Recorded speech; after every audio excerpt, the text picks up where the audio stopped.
And my vision is that they should establish a Sattvik standard board to compete against the Halal industry. While causation is limited to things of our sensory perceptions, karma goes beyond causation and also has things in it that are not necessarily sensory obvious, like reincarnation. Karma goes across life boundaries. So karma is a metaphysics that takes all of causation and goes beyond it. Is the cosmos algorithmic? And certainly the laws of physics are algorithmic, so to a large extent the cosmos is algorithmic. But we also know that there is a beyond. There's a beyond the material cosmos, which we subscribe to academic injustices, biases, Hinduphobia, breaking India forces, all these kind of different things. Sanskrit phobia, Guru phobia, swastik phobia, Brahmin phobia, Ram phobia, all these phobias that we have fought. And we have books that we've just come out with that summarize the work we did over 30 years. We have been training an army of intellectual Kshatriyas. That is what we are trying to do, create an army of intellectual Kshatriyas. I no longer have to be afraid that I'm alone the way I was 30 years ago.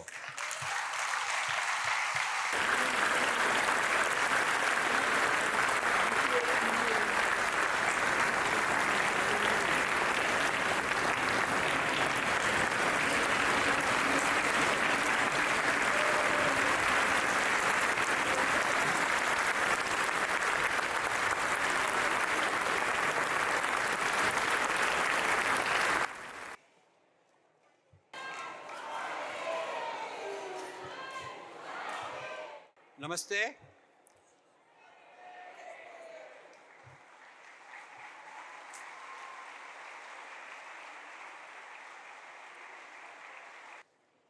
I know we are getting close to dinner, and it's a difficult job to be the last speaker before dinner.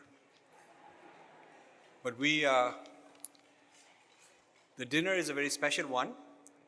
The Krishna Bhakti groups, there are 3 or 4 of them here, I'll talk about them later, wanted a special meal. And the Jain temple also wanted a special meal for their tables. So I decided that instead of giving that special Sattvik meal only for those tables, we'll serve that Sattvik meal to everybody.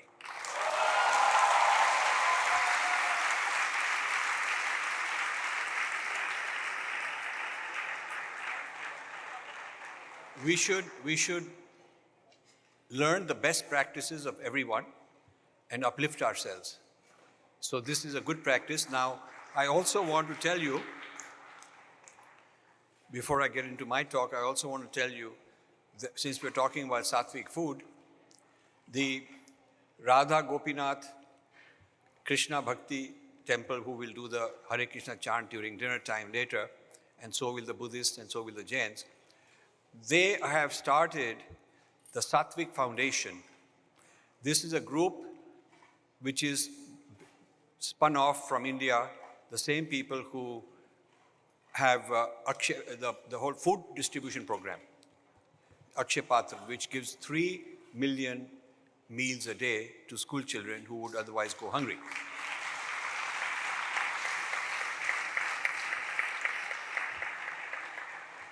And since we are on the subject of Sattvik food, they have started the Sattvik Foundation here in New Jersey, from where they'll spread across USA, serving Sattvik meals to American school and college children free of charge.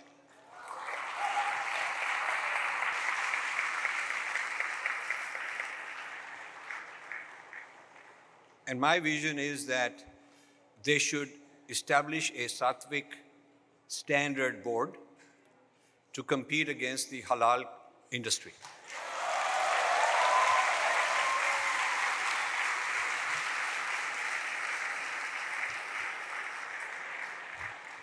It might surprise you that every single Indian restaurant, in New Jersey at least, serves only halal. That's it. The kitchen is halal, their food supply is halal, and that's because of pressure from a certain community, but no counter pressure from us. The Indian Railways serve halal, but they don't serve Sattvik. The Indian Airlines serve halal, they don't serve Sattvik. When we did the weddings of our kids, twice, two weddings, we wanted non-halal, and we were told, well, everything is halal. The Indian caterers. So there has to be a counter movement, and the only way you can do it is you have a standard, and you cannot just shout, and you cannot oppose somebody else's requirement and their standard. They have a right to do. They absolutely have a right, but we have also a right to set up our standard. If you go to Patel Brothers, most of the products you see there, including their ice cream and including all kinds of things, including Baba Ramdev's Patanjali food, it says halal. This may surprise you. So we need a counter movement, and I'm glad that they've started one.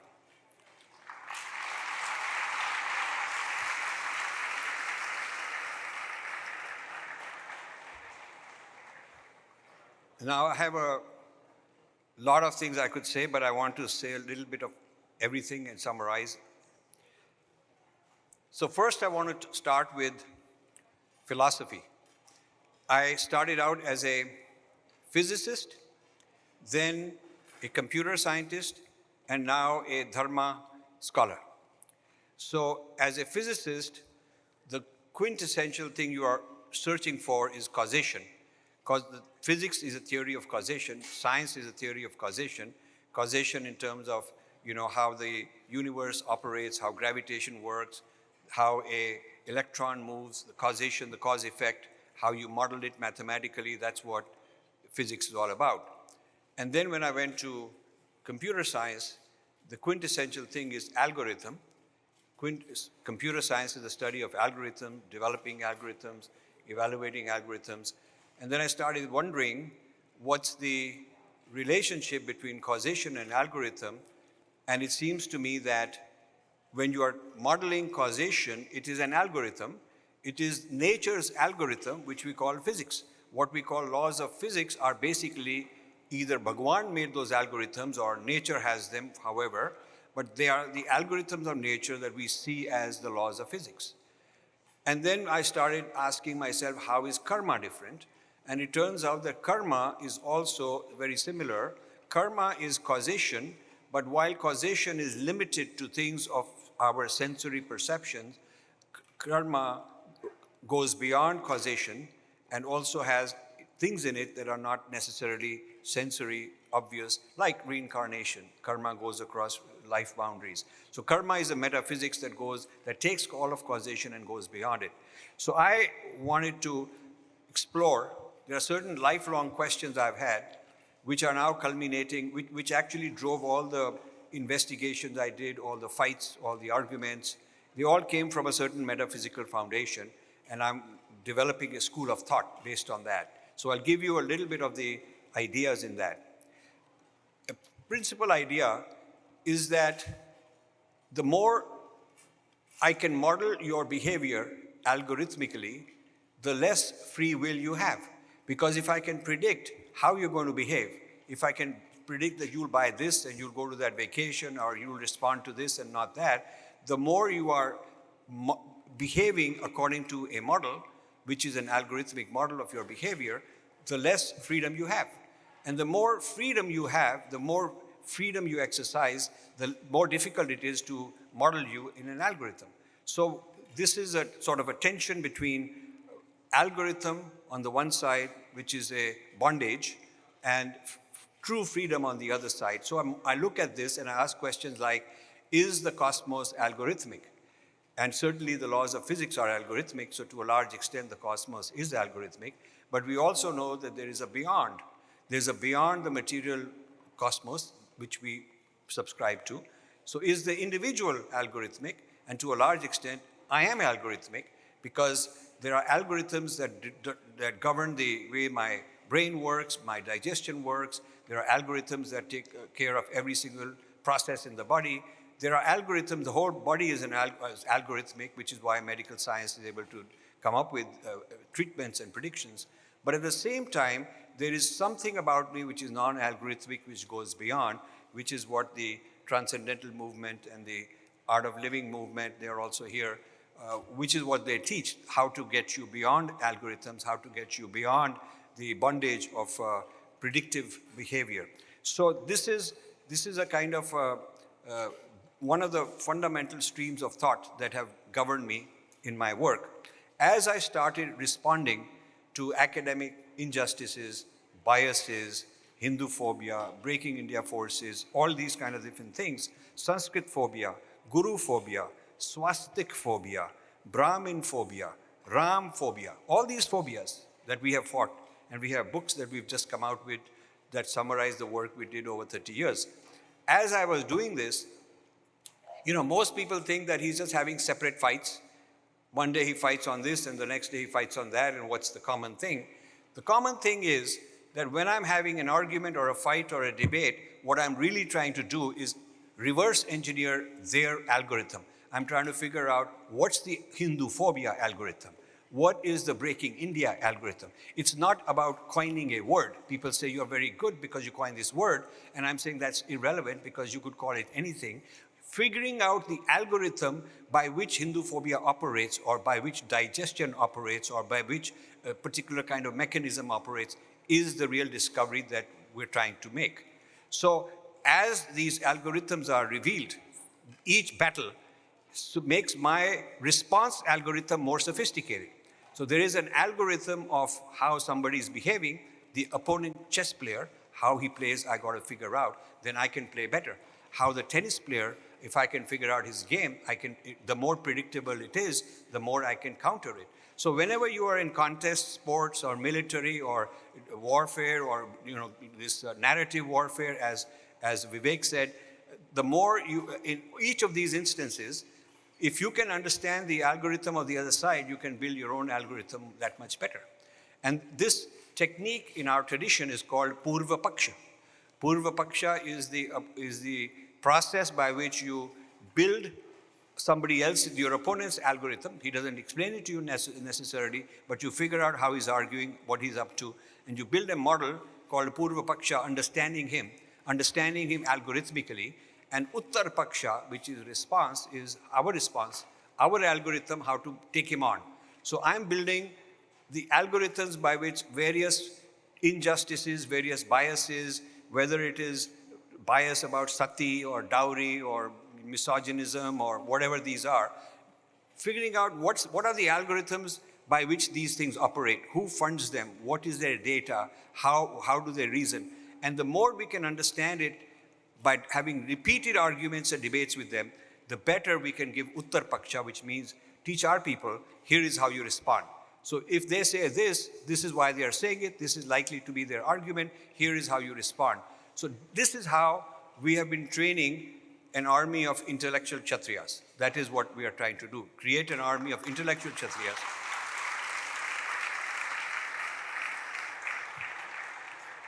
So an intellectual Kshatriya is not some bombastic guy who just abusing, insulting. That's not a good intellectual Kshatriya. An intellectual Kshatriya understands the opponent's arguments and how to give counter arguments.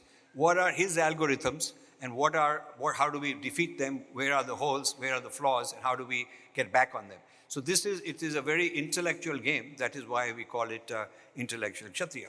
Now, the range of encounters we've had, the number of these projects we've done to petition something, there's a school system issue, there is a government policy issue, there's academic issue, is about 400. We looked at our 30-year history in putting this together, and there are 400 different examples of our activities, out of which we selected 100, which are the important ones that made an impact, and we came up with 5 volumes that summarize these 100 different things we've done over the past 30 years into different categories. That's a summary of, and we are giving these free. Anybody wants one, just let us know and we'll give you a copy to explain to you what work the Infinity Foundation did over all these years. Now, somebody mentioned, I think one of the professors from Australia mentioned that in the documentary that what we did differently from most philanthropists who are funding academic chairs and so on is that they are funding the existing narrative, the existing approach to scholarship. So they're funding more of the same. They're funding the richest universities in the world who don't need their money, but they're funding them to keep doing what they're already doing, which they'll do with or without your money. So it really is not making an impact.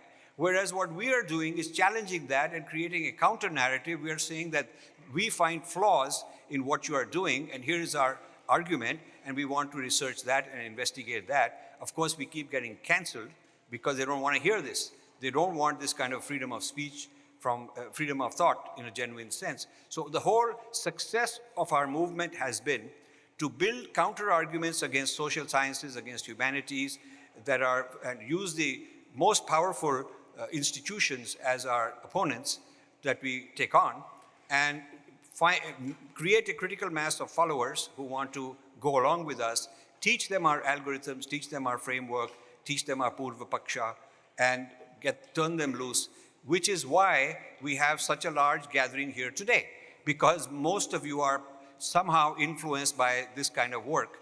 And I'm happy to say that gatherings like this are now starting to happen in India.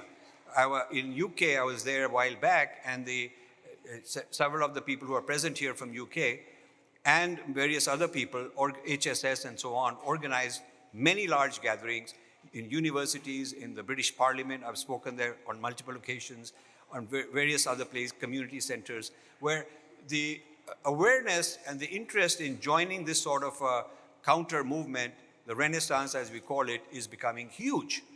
Now, 30 years ago, I was unwelcome. I'll give you the example of gurus, because I think probably the most successful area of our intervention has been gurus. I'm very fond of our gurus. They support me, they bless me. They ask me to come and give workshops to their people in their ashrams and so on. Some of the gurus have asked me to train some of their sadhus when they're learning. They want to learn these kind of things also, which they don't teach, but they want to learn. So 30 years ago, it was different. 30 years ago, most Hindu temples in the United States didn't want to hear me. If some followers, some supporters organized a talk, they would say, no, no, no, it's very controversial. We believe all religions are the same. We believe we're doing very well. We don't want to rock the boat. We don't want to, we don't want to criticize, none of that. And then when parents of children came across problems in schools that they were facing, and I was often brought in to respond and to counter that, it started a bit of a movement. And then these parents would go to their ashrams and to their gurus and say, we need help to understand this. I remember in the Chinmaya mission in the Washington, D.C. area, Swamiji said that, no, if we do this book launch, it's very controversial. That's many years ago. And the parents who were teaching Bal Vihar then they were learning a whole lot of stuff from me on, how to respond when they say, why do you worship a monkey and elephant? What is this dot on your mother's head? All kind of nasty things to bring those kids down. And so I would help them respond to all this stuff. And these parents who were Bal Vihar teachers went to the Swamiji and said, here is a list of 20 things which we've compiled, which our community faces, which are not part of the curriculum you're teaching. Because the position of the Swamiji was that we only teach Bhagavad Gita, Upanishad, we only teach that. We don't teach all these other stuff that deal with modern narratives, modern society. So when the parents pressured Swamiji, that is when he started inviting me to say, come and teach. So I was brought in actually by the request of their own followers. This way we gradually converted many gurus. Many gurus from being not interested and being suspicious and saying this is too controversial, gradually understood that I was doing their job. Because in traditional times,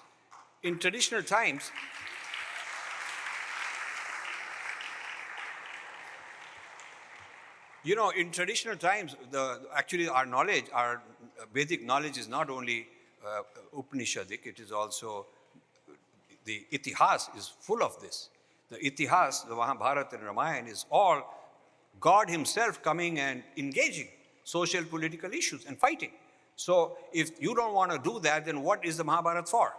And all these Shastras, all these, different treatises, Dharma Shastras, they're all about this. So Artha Shastras, they're about social, political issues, and that was the Indian social sciences. That was the Indian social sciences in those days, Indian social sciences and humanities. That's what was taught in Nalanda type places that we are so proud of. And so now the Guru sort of decided not to do that because they just want to stick to, kind of very otherworldly kind of issues. So this became a bone of contention. Today, with rare exceptions, every single guru is so aligned with our work, so we are such good friends. They are blessing me, they are helping me, they're inviting me today.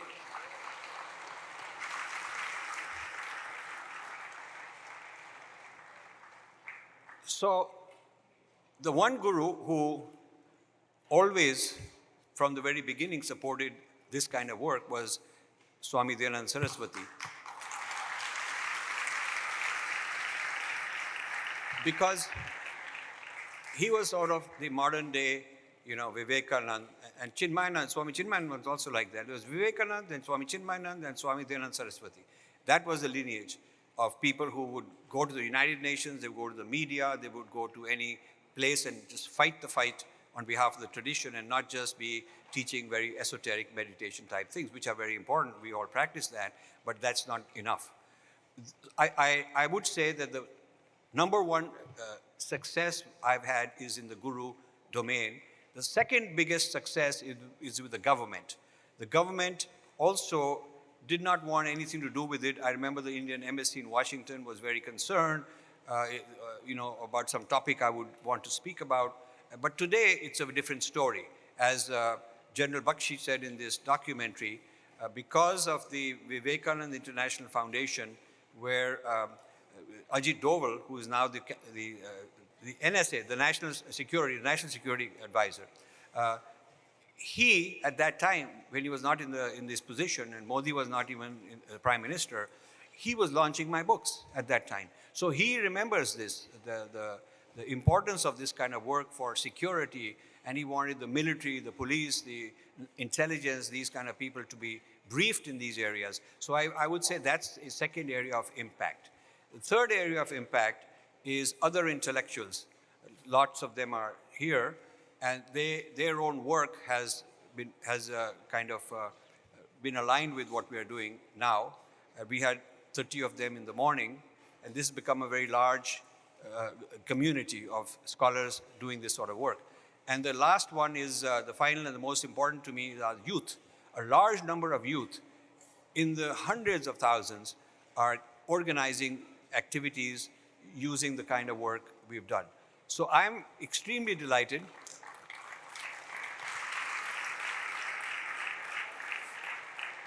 What I want to do is pay my tribute to a number of the people gathered here as groups, because this actually reflects the idea of the banyan tree which we are now initiating.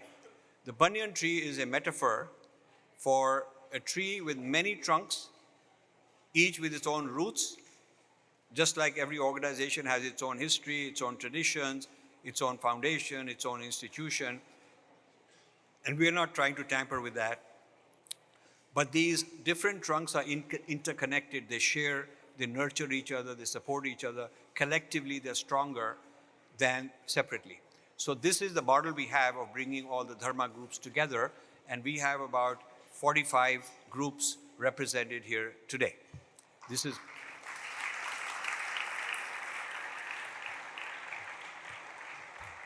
So a large number are from Guruji ka ashram. Jai Gurudev. Jai Gurudev. Right? And I already mentioned Sudhatma ji and others from Arshavidya Gurukulam, which is Swami Dayananda Saraswati's ashram. Now, my friend Guru Vayurappan, who is somewhere here, is the official representative of the Shankaracharya of Kanchi for this occasion. We received a message saying that for this occasion, because His Holiness is not able to come, he is representing their mutt, their pitam.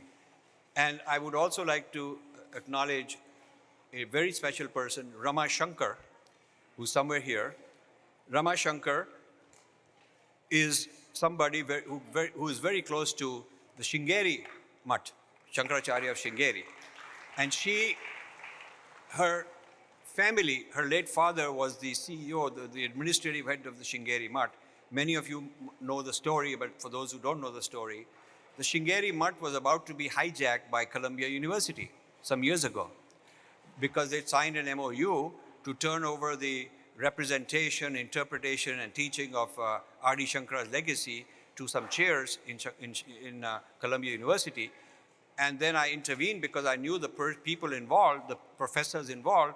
I had studied their work, and it was not very fair. It was not very authentic. It's applied Western Marxist social sciences to study Shastra and to consider, Ram as a misogynist and Sanskrit as a Brahmanical, male-dominating language and things of that sort. So it was very important for me to stop that, and I needed to have access to the Shankaracharya to stop that. That access is not available, but finally it was Rama Shankar who, through her family, got me a presence. There she is. Rama, thank you. Her nephew in Bangalore picked me up in the middle of the night. We drove through this forest which has a black panther and wild elephants and all that. And we reached Shringeri, and they said, you don't officially register because these guys will block you, who are these mischief makers. And so I was put up in a certain place. They took me through the side door to meet the Shankaracharya. That's how I met him. And the magic word I used was, R.D. Shankara is very famous for doing Purva Paksha, always studying the other side. And so I said, have you done Purva Paksha of Columbia University? And I said, your people have signed an MOU giving them the rights, all kind of rights. And I have done the Purva Paksha of Columbia University. These are not the right people. These are people you would defeat in any discussion or debate. And to turn over your legacy without even doing this due diligence is irresponsible. So I just wanted a few months delay because the MOU was going to be implemented in 60 days. $4 million had been raised from rich Indians in New York. And so I became the bad guy because I was spoiling their deal. And so Shankaracharya agreed he'll delay this for a few months for my report. And then I needed a little more time and a little more time. And what finally came out was a 500-page book. And when that book came out, Shankaracharya decided no deal. And this is how,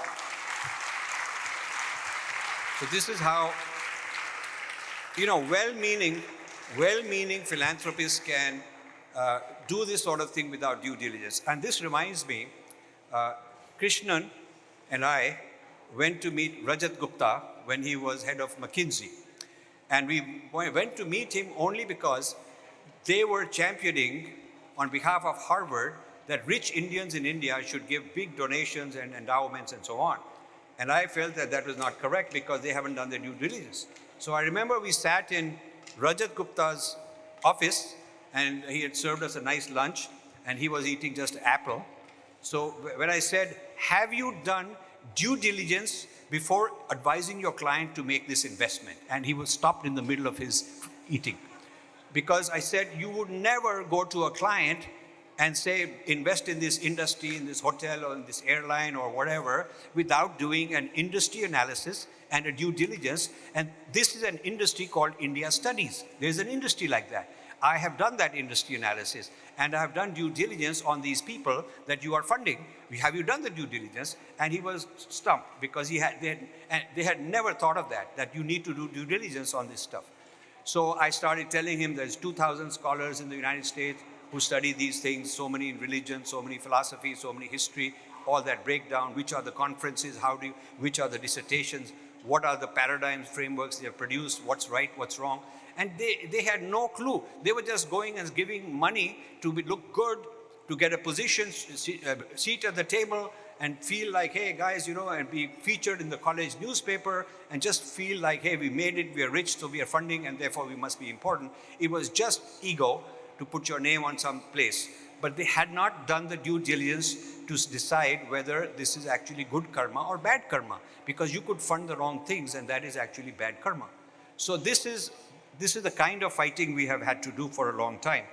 I want to thank the Maharishi organization, because the Maharishis, TM is what I practice every morning, and that's what I've done for my life, and therefore I owe them. We also have Ruby somewhere here representing the art of living, and Ruby, I've also been a practitioner of their Sudarshan Kriya, and Sri Sri has launched many of my books, and he's a very solid friend and ally. I really depend on him, and Sri Sri Ji, many fans of Sri Sri Ji here. So we are able to talk and meet each other, and he helps me quite a lot. I want to thank that. There is a Sri Aurobindo Yoga Foundation present here. I have done a lot with Sri Aurobindo. In fact, we just did a book. We just did a book on Sri Aurobindo, defending Sri Aurobindo against the misrepresentations by Ken Wilber. We just did a book on that, and we would love to work together on this. The Radha Goswami Hare Krishna temple, I already talked about their Sattvik foundation, but they are part of Madhu Pandit Das, who's the leader in India, in big temple in Bangalore, and I owe them a lot because they've launched my books. They have had me come and address huge gatherings in their temple, and they're always there. I was hosted recently in Vrindavan, where they're building the world's tallest statue, a Sri Krishna statue, which when completed will be the world's tallest statue, is what their plan is. So here is their organization. And then there is, of course, ISKCON.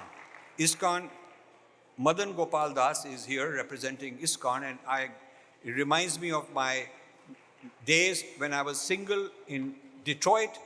I used to go to the Hare Krishna temple to eat food because their prasad was so delicious, and I didn't want to cook, so I used to go there. And I remember Prabhupada, a very dynamic speaker and very witty, nice, able to give good answers. I remember an American journalist, because in those days they were worried that there are too many white kids joining the Hare Krishna movement. They were worried about it. So I remember one of the journalists asked him, "Sir, is it true that you are brainwashing our people?" And he said, "Yes, I am washing their brains to throw the dirt out."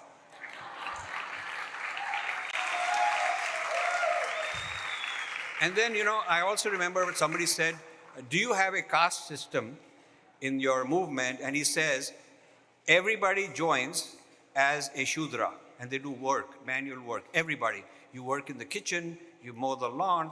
It's not by birth. Everybody starts that.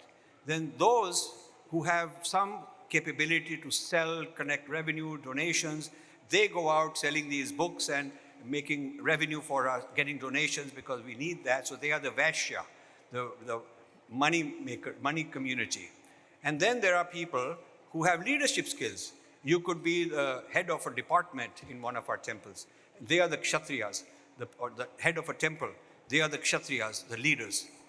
And then very few are intellectual acharyas. They can interpret, they can teach. They are the Brahmins. So he said, everybody goes to their level based on competence and merit, nothing to do with birth. I thought it was a very good answer. I'm also grateful to BAPS. We had to stop the number of BAPS people because we just don't have room. But they would bring like a huge number of people, and they wanted to. I'm very close to Pramukh Swami. We saw their invocation this morning, those people who were there. So I've enjoyed their support all the time. I welcome the Tibetan Buddhists here who are going to chant. They're going to chant next after I'm done. They're here somewhere, and I'm very grateful to them. there. And you know, it's so nice, after they filled their table overflow, they wanted even more people, and we had to apologize because we just ran out of space. Then the Jain temple, Mihir Bhai is somewhere here. Thanks to my friend Sampath, who's a Jain friend of ours, and he introduced us, and I said, we want the Jain community, and they are here. The Khalsa group by Sukhi Chahal is somewhere here. Sukhi Chahal. There he is, Sat Sri Akal ji. He's a one-of-a-kind person who is single-handedly trying to bring unity of Hindus and Sikhs in this country.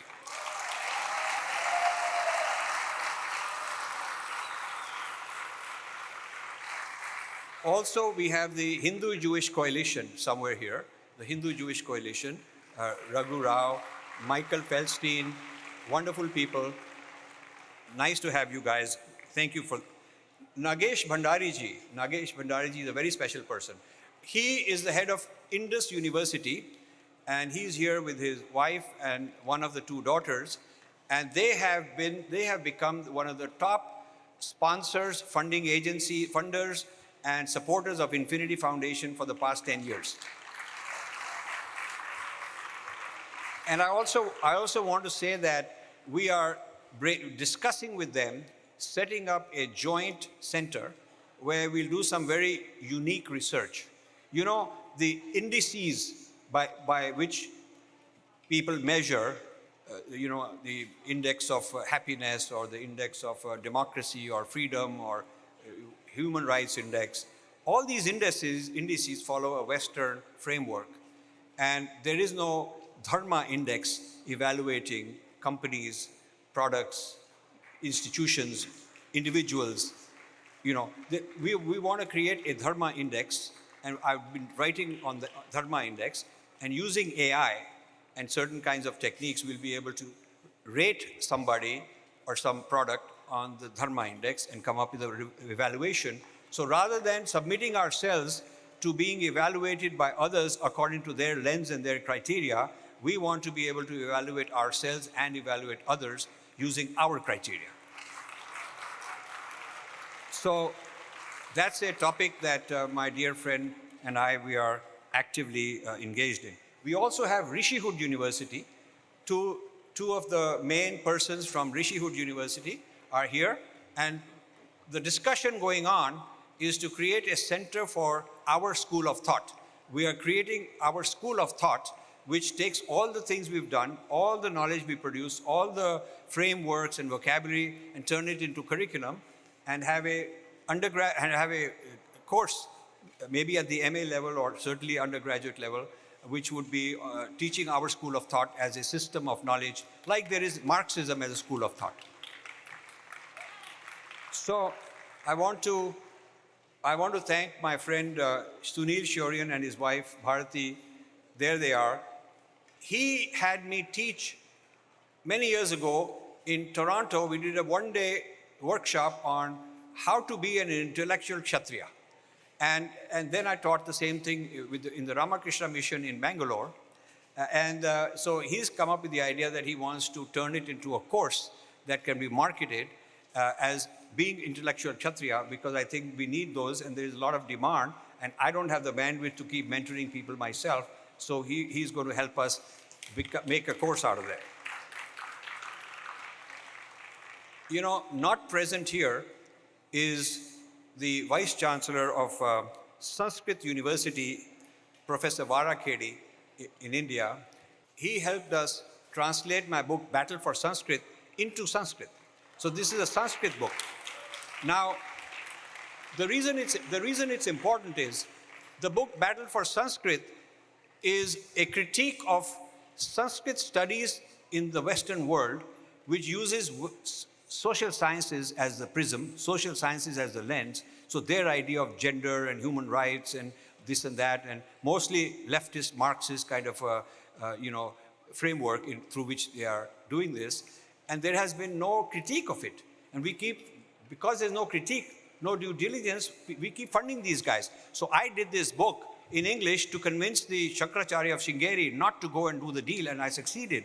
Now the question is, only English-speaking people have read this. So we came up with the idea that if we translate this into Sanskrit, which has now, it has not yet been released formally, we'll do it in India. The Vice President of India is probably going to launch it.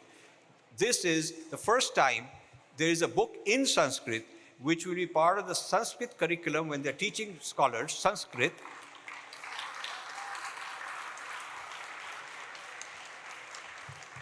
You see, the reading material that has been available to teach Sanskrit scholars is either very old, traditional Shastra, which is important, very important, or it's modern fiction and poetry and things like that, but not a serious piece of work. Certainly there is no work other than this in Sanskrit which does a critique of Sanskrit studies around the world. This is your field. You are learning to be a Sanskrit scholar. You must know how your field is being taught, how it is interpreted, misinterpreted, who is who, what's going on, what's the politics. If you are going to be a scholar for the rest of your life in Sanskrit, you should know those things. So this is going to be part of the Sanskrit curriculum in India going forward, this book.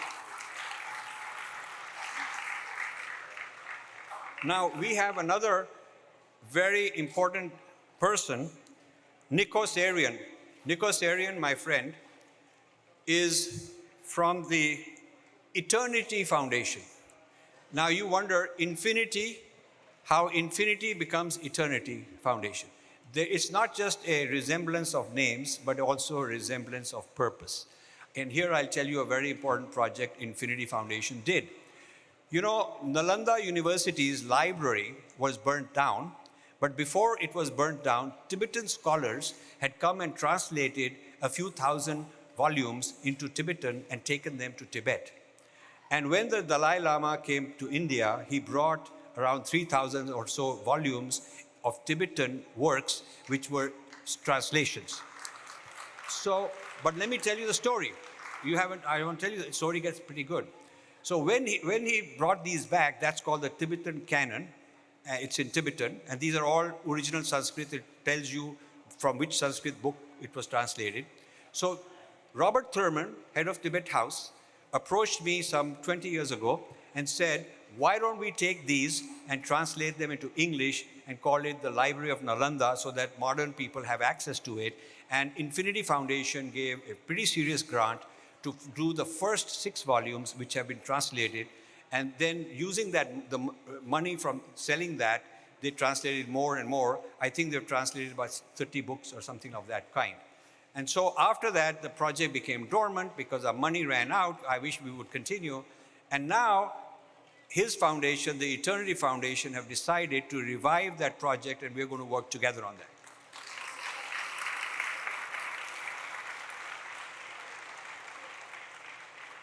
Richa Sinha is here from the Scottish Hindu Foundation. And this, Richa is an amazing person. She hosted me in Scotland. And you know, in Scotland is one of the few countries where at the Prime Minister level, there is a minorities commission with a representative of every religion, and she is the official representative of Hinduism in that commission. And so we work closely together, and she's a fighter, and she's going through a lot of issues, a lot of problems, and some of it is confidential, private, but we work on it.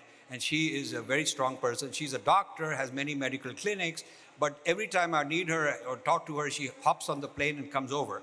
And that's how close we are and how solid Kshatriya I would call her. We also have Satish Sharma, Global Hindu Federation. So Satish is the gentleman in the documentary. He's hosted me many times. We've known each other for a long time. And and there's so many such people in the UK that all come together when I go there. You know, you could have a room many times this size in any of these countries. So then I'll go to Ragini, my dear friend. She runs a Canadian organization for Hindu heritage education. Now, Ragini is an amazing person. She did her PhD in the University of Toronto on my book, Being Different. She did a PhD on that. She sent me that, and there's over 100 quotations, passages quoted here, there. and she argued with her professors. She wanted to be part of the academic system, so she went for several years, worked very hard, and got this PhD, and then she's now started spreading this same knowledge, the same ideas into the public sphere, arguing with school systems bias, fighting bias that's against swastika, or fighting bias against some, if you say Jai Shri Ram, they think you are being some kind of a hooligan. But you can say Allahu Akbar and you can say Hallelujah and nobody calls you a hooligan. So there is this Hinduphobia kind of thing that she's fighting. And she's come here with a large number of people from Canada, including my friend Tahir Gora. Tahir Gora is an interesting person.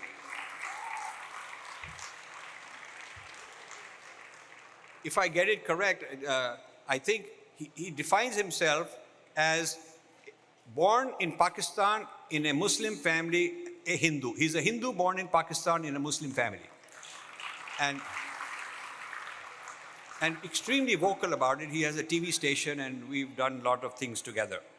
The Dharma Foundation, Omendra Ratnu is somewhere here. He's doing many things, including rehabilitating Hindu girls from Pakistan because they are being oppressed. There's a lot of atrocities against Hindu girls in Pakistan, and he raises the funds and he organizes when they can get refugee status. He fights their case and rehabilitates them so they're safe. That's one of, and he's a surgeon. He's a surgeon, but he does this as a passion more than he does surgeries. I don't know if you do more surgeries or you do, but he's always there. And he fought for his visa. He had to come here and whatnot. He's here and we're very glad for that.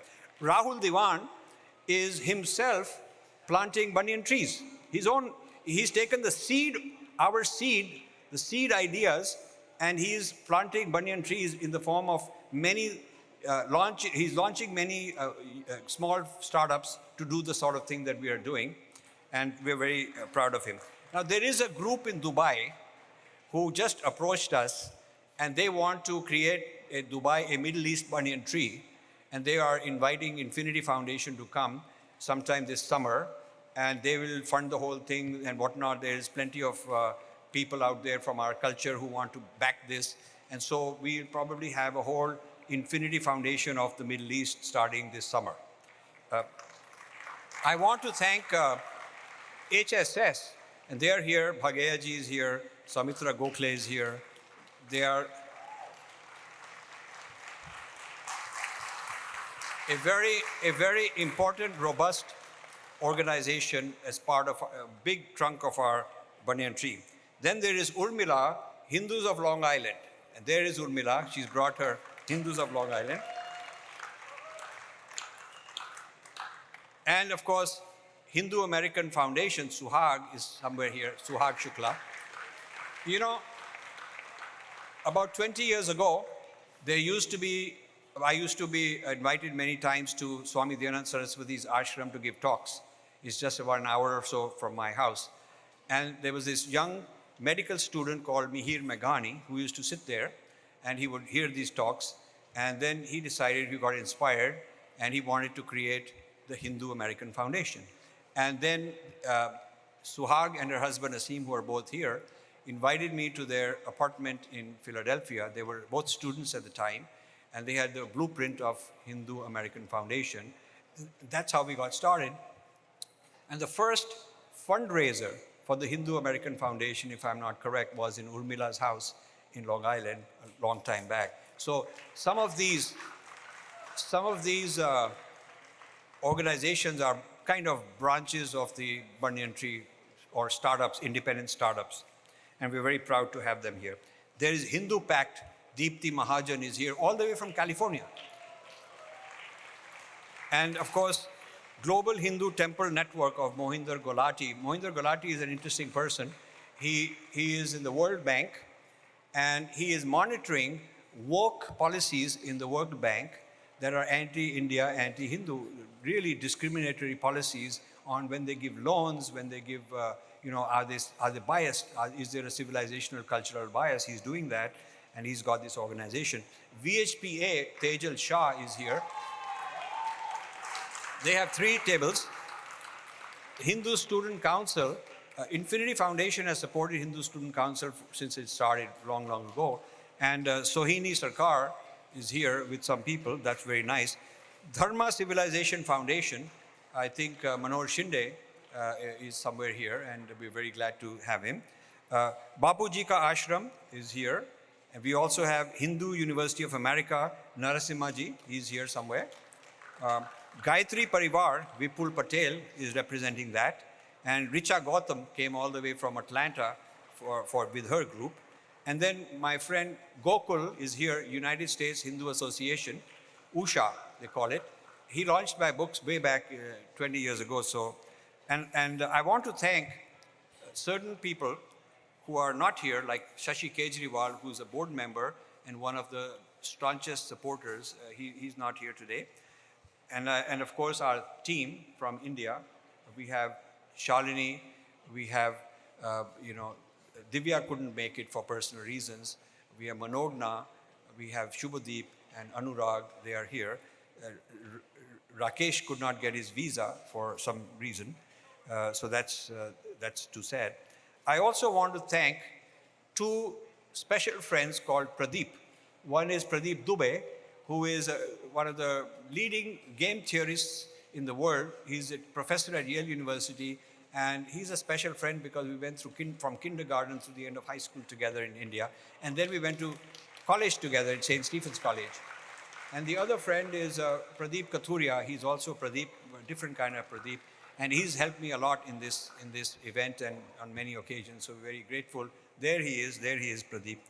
But I will tell you, I'll finish my thanks by mentioning that the one person who doesn't fit into a category, for whom you cannot describe by saying that this person has this kind or that kind, but a sort of a friend in need, a friend in all capacities, personally and for the foundation, a brilliant intellectual, very good project manager, a go-to person, and I want to thank her for all this friendship for the last at least 10 years, and that is Vijaya Vishwanathan.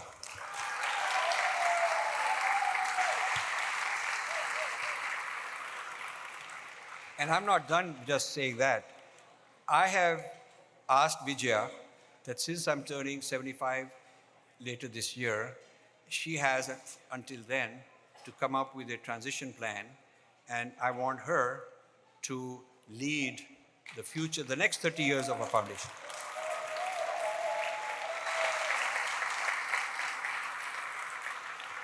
And I'd like to create some sort of a framework where people interested in this banyan tree idea from whichever organization come together with us this summer, and we try to come up with some ideas and strategies and how to go forward together. And this would be the thing I would like to do. Now, I have to apologize also.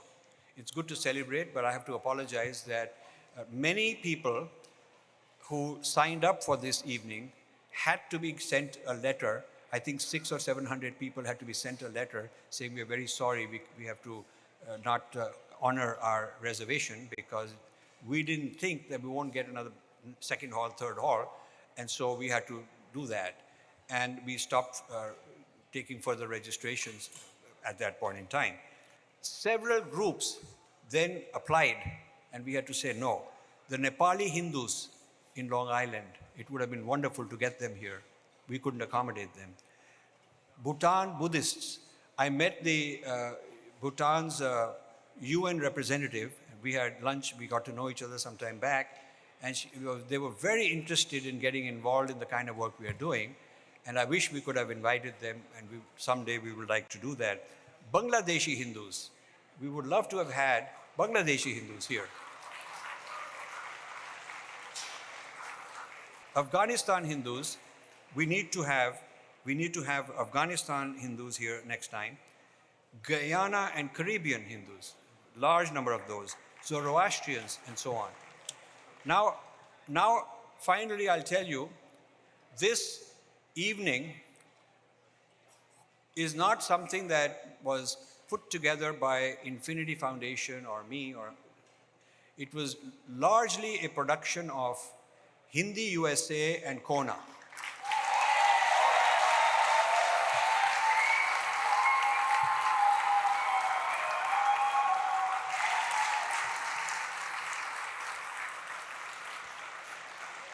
I mean, they took care of everything, and I was just micromanaging for no reason, and they would keep throwing me out, and I realized that it all turned out okay because these two guys are very, very solid. So the point I'm making is that I no longer have to be afraid that I'm alone the way I was 30 years ago.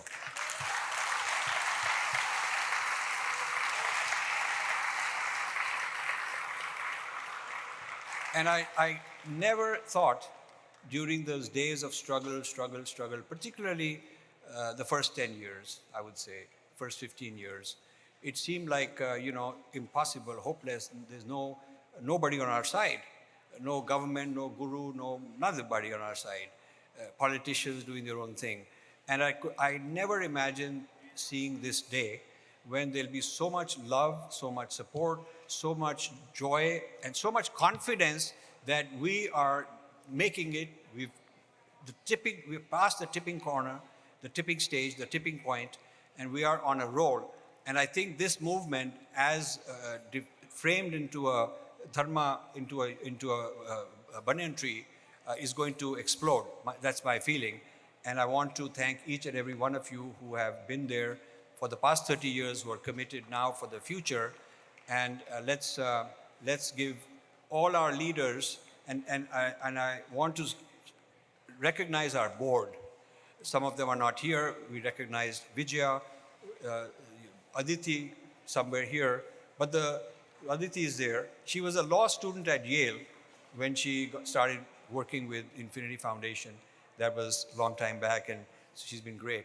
But there's a person who's been the only person in this room who straddles two parts of my life, my personal friends and family, and this is you might call it my work, my cause. The only person who is in both camps is Seema Singh. So I have to tell you a little bit about my personal life, because I've told you, most of you know about my work life. This is my work life, but you don't know much about my personal life. You know, in the early 90s, in my 40-plus age, when I had my own spiritual transformation, and I decided to give up financial, material gain forever, and I've never looked back, never made a penny. I figured I have enough, but I don't need more than enough, and I should pursue this because this kind of wealth is a different kind of wealth, spiritual wealth. I shifted in such a way that the friends and family from that time could not understand what's happened to this guy. And some of them thought I'm crazy, some of them thought I'm irresponsible, some of them thought I've gone off the deep end into some extreme thing. Couldn't really understand much of this, and many of them still don't. So I built a new group of friends, which is what 98% of the people here are. New group of friends, a new family, people who know me, we know each other, we hang out together. That's my world, that's who I am. That's who I am. It's you guys, that's who I am. But there are people from the early part of my life that we are still friends with. We're still friends, socialize, we hang out together. But you know, I'm a bit of a suspicious person, they think. I'm a bit of a, what happened to this guy, a kind of person. And maybe he's become some guru, or what does he think of himself, this sort of a person. So I invited a lot of them to come here and just see. And I would say out of all the invites we sent, most of them didn't want to come, but some of them are brave enough to come.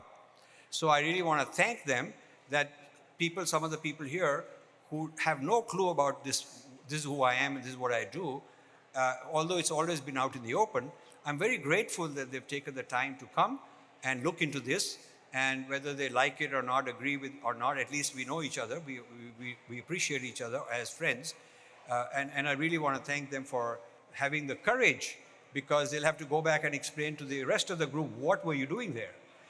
So you see, this is an important point for the people into this Hindu, or in this Hindu cause. You will lose friends if you go this journey. You will lose friends. And some of your relatives will wonder, what the hell are you doing? What happened to you? Why do you need to do all this? Why are you fighting these fights? What's in it for you? Why are you becoming controversial and embarrassing us? You know, you'll face this. And so as we mentor people, we have to tell them that you should be psychologically strong. See, I did not come from a traditional family background. It would have been different if my family were a very traditional kind of a family. Then, you know, what I'm doing, they would be very proud of. And the whole circle would be of that kind of people. But I came from a very anglicized, westernized, went to convent education, English medium education, you know, and that's the way I was raised. But my mother was extremely spiritual, so the inner being was very spiritual, the outer being was very westernized. So my social group was not of this kind. My friends from my school, when I go back and we had a 50th reunion and all that, they cannot figure me out. And my college friends from St. Stephen's College, who became very big shots in the government, and they're all over the place, they are the who's who of Indian elites, they don't understand what the heck happened to me. So this is something I have to live with. It's a big price to pay. It's a huge price to pay. And I say this to those who are wanting to be mentored as intellectual Kshatriyas, that one thing you should be prepared is that you will face suspicion, maybe hostility, whatever. Maybe you'll be sidelined by your own friends and family, or at least some of them. Not all of them, but some of them will be like that. And you have to live with that. So that's also what we are celebrating, that we're bringing many disparate groups together that are part of the Banyan Tree Initiative, but we're also bringing together old friends in a new space and new opportunities to learn in harmony and grow with each other. Thank you very much, all of you. Namaste.